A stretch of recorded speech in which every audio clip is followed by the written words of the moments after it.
పొద్దున్న నుంచి తలనొప్పి అయిపోయింది. ఇంకా ఇద్దరు పంపించమని చెప్పి సెప్టెంబర్లో నాకు కొడుకు పుట్టాడు. అక్టోబర్ 29వ తేదీన వాళ్ళకు ఫ్యామిలీ ప్లానింగ్ చేయాలని ప్రొద్దుటూరు హాస్పిటల్ తీసుకొని వెళ్తే ఆపరేషన్ చేసే డాక్టర్ ఏం చేసింది, ఆపరేషన్ చేసిన తర్వాత లోపల పేగుకు ప్రకారం అబ్జర్వేషన్ ఉంచుకోవాలి కదా, అబ్జర్వేషన్ లో కూడా పెట్టుకోవాలి. పంపించేసింది అదే రోజే డిశ్చార్జ్ చేసి పంపించిన తర్వాత ఇంటికి వచ్చినా నా మిస్సెస్ బాగలేదని చెప్పి నెక్స్ట్ డే మళ్ళీ వెళ్ళాం. ఈ అమ్మాయి వామిట్స్ ఇవన్నీ అవుతా ఉన్నాయి మేడం, కాకూడదు ఆపరేషన్ చేసిన తర్వాత ఒకసారి చూడండి. ఏం లేదని గ్యాస్ట్రిక్ ఇది, మీరు హ్యాపీగా వెళ్ళిపోండి అని గ్యాస్ట్రోల్కి టాబ్లెట్ రాసి పంపించింది. సరే అని వచ్చిన తర్వాత 2 days కి సివియర్ అయిపోయింది. మొత్తం బెలూన్లాగా ఉబ్బిపోయి తీసుకొని వెళ్ళాం. మళ్ళీ ఆమె దగ్గరికి తీసుకొని వెళ్ళాం, ఎందుకంటే ఆమె ట్రీట్ చేసింది కాదు.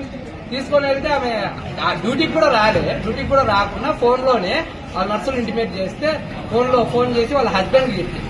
ప్రొద్దుటూరు హాస్పిటల్లో స్కానింగ్ సెంటర్లు ఉన్నాయి కదా, ఆడ స్కానింగ్ తీస్తే బయట పడుతుంది.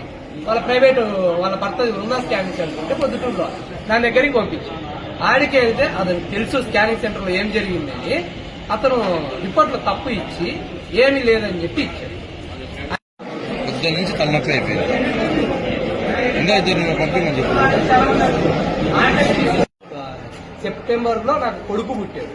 అక్టోబర్ 29వ తేదీన వాళ్ళకు ఫ్యామిలీ ప్లానింగ్ చేయాలని ప్రొద్దుటూరు హాస్పిటల్ తీసుకొని వెళ్తే ఆపరేషన్ చేసే డాక్టర్ ఏం చేసింది, ఆపరేషన్ చేసిన తర్వాత లోపల పేగుకు ప్రకారం అబ్జర్వేషన్ ఉంచుకోవాలి కదా, అబ్జర్వేషన్ లో కూడా పెట్టుకోవాలి. పంపించేసింది అదే రోజే డిశ్చార్జ్ చేసి పంపించిన తర్వాత ఇంటికి వచ్చినా నా మిస్సెస్ బాగలేదని చెప్పి నెక్స్ట్ డే మళ్ళీ వెళ్ళాం. ఈ అమ్మాయి వామిట్స్ ఇవన్నీ అవుతా ఉన్నాయి మేడం, కాకూడదు ఆపరేషన్ చేసిన తర్వాత ఒకసారి చూడండి. ఏం లేదని గ్యాస్ట్రిక్ ఇది, మీరు హ్యాపీగా వెళ్ళిపోండి అని గ్యాస్ట్రోల్కి టాబ్లెట్ రాసి పంపించింది. సరే అని వచ్చిన తర్వాత 2 days కి సివియర్ అయిపోయింది. మొత్తం బెలూన్లాగా ఉబ్బిపోయి తీసుకొని వెళ్ళాం. మళ్ళీ ఆమె దగ్గరికి తీసుకొని వెళ్ళాం, ఎందుకంటే ఆమె ట్రీట్ చేసింది కాదు. తీసుకొని వెళ్తే ఆమె డ్యూటీకి కూడా రాకుండా ఫోన్లోనే వాళ్ళ నర్సులు ఇంటిమేట్ చేస్తే ఫోన్ చేసి వాళ్ళ హస్బెండ్కి చెప్పింది. ప్రొద్దుటూరు హాస్పిటల్లో స్కానింగ్ సెంటర్లు ఉన్నాయి కదా, ఆడ స్కానింగ్ తీస్తే బయట పడుతుంది. వాళ్ళ ప్రైవేట్ వాళ్ళ భర్త ఉన్న స్కానింగ్ సెంటర్ అంటే ప్రొద్దుటూరులో దాని దగ్గరికి పంపించి ఆడికి వెళ్తే అది తెలుసు స్కానింగ్ సెంటర్ లో ఏం జరిగిందని. అతను రిపోర్ట్లో తప్పు ఇచ్చి ఏమీ లేదని చెప్పి ఇచ్చాడు. ప్రతి ఒక్కరూ తప్పనిసరిగా యూట్యూబ్లోకి వెళ్ళి కడప వార్తను లైక్ చేయండి, సబ్స్క్రైబ్ చేయండి.